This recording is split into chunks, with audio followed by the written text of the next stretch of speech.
So OpenAI, the company that pretty much dropped AI into all of our laps, is now making a massive, high-stakes pivot.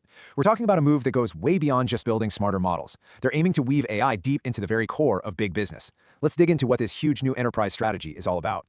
You know, when OpenAI announced they were partnering up with the world's biggest consulting firms, the internet, of course, had some thoughts.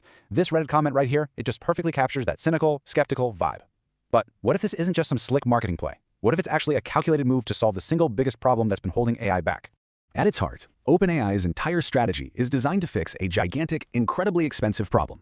And that is the massive gap between what we all think AI can do and what it's actually managing to accomplish inside our biggest companies.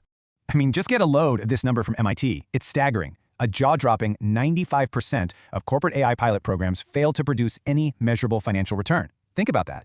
Companies are pouring billions and billions of dollars into AI, and most of that investment is just vanishing into thin air. So that really brings us to the key question, right? If these AI models are so incredibly smart, why is the revolution stalling out right where it could be doing the most good? Well, the answer isn't about the AI's IQ. It's about the corporate labyrinth it's forced to navigate. Yeah, these failures aren't just happening at random. For starters, company data is often trapped in all these different silos. That leads companies to just automate processes that were already broken to begin with. Then you have these super advanced AI models trying to connect to ancient, fragile legacy systems. But honestly, the biggest obstacle is often the people. You've got massive cultural resistance and basically zero change management. You just can't drop a superbrain into a complex organization and expect everything to magically work.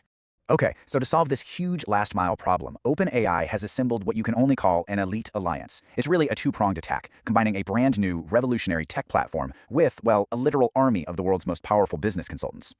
The technology piece of this puzzle is called Frontier. Now, I want you to think of this less like an app and more like an AI operating system for the entire company. Its main purpose is to be the one central hub for building, deploying, and managing whole armies of AI agents, or as OpenAI likes to call them, digital coworkers. But the human side of this equation is just as critical.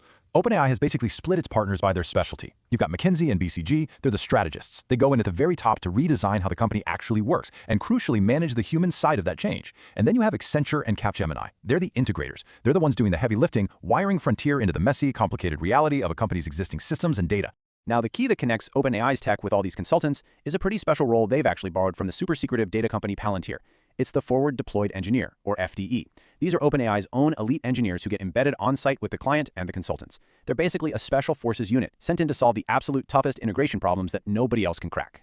You see, this whole alliance isn't just about a new way to implement AI. It's about completely rewriting the entire playbook for how enterprise software is bought and sold. We're moving away from a world where you pay for tools to a new world where you pay for results. Just look at the difference. The old way was all about paying per token, for the raw computing power, or paying per seat for every human using the software. The risk was 100% on the customer. This new model completely flips that on its head. Now you pay for the outcome. You pay per customer service ticket that gets solved. The risk is shared. If the AI doesn't deliver real value, OpenAI and its partners just don't get paid as much. Simple as that. And this quote right here just perfectly explains why that old model is so broken. It's something called the AI paradox. In a world where you're licensing per seat, a software company is actually financially punished when its own AI successfully automates human jobs. So a new economic model isn't just a nice idea, it's an absolute necessity. Okay, so if the old per-seat model is broken, what do you charge for instead? This brings us to the really cool core concept of the digital coworker. And this is not just another chatbot. Each AI agent built on the Frontier platform gets its own unique, auditable employee ID. This is a total game changer. It means an AI can be managed, it can be given permissions, and it can be audited inside a company's existing security systems just like any human employee. So what does this actually look like in practice? Let's walk through a supply chain example. First, an agent senses there's a shipping delay by checking an external API. Next, it starts to reason. It queries the company's internal business context layer. You can think of that as a digital brain that understands all the company's unique data and priorities to figure out which important customers are affected. Then it collaborates, triggering another agent over in sales to check on inventory. After that, it executes by drafting personalized emails for a human to quickly approve. And here's the critical part.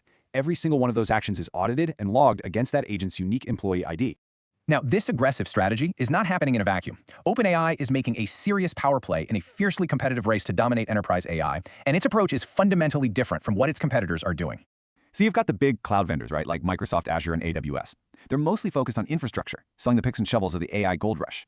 Then you have other great model makers like Anthropic, who are focused on making their models easy to access and swap out through an API. OpenAI's approach, it's completely different. It's platform-led, and it's all about deep integration to deliver business value. Their goal is a high degree of lock-in, not through the cloud, but through that business context layer we talked about. That layer becomes the company's AI brain, and it makes it really, really hard to switch to a competitor. So the ultimate goal here is crystal clear. OpenAI doesn't want to be just another tool you can rent through the cloud. No, it wants to become the indispensable main channel for AI value across the entire global economy. It's a bid to become the operating system for AI-powered business itself. But look, a strategy this ambitious is, by its very definition, a gamble. A massive gamble. The potential reward is almost unimaginable, a central role in the next industrial revolution. But the risks of failure? They are just as huge. And these risks are very, very real. I mean, what if the consultants, just to seem neutral, start recommending other AI models? What if departments start creating their own rogue shadow AI agents, opening up huge security gaps? And when an AI inevitably makes a multi-million-dollar mistake, who's legally responsible?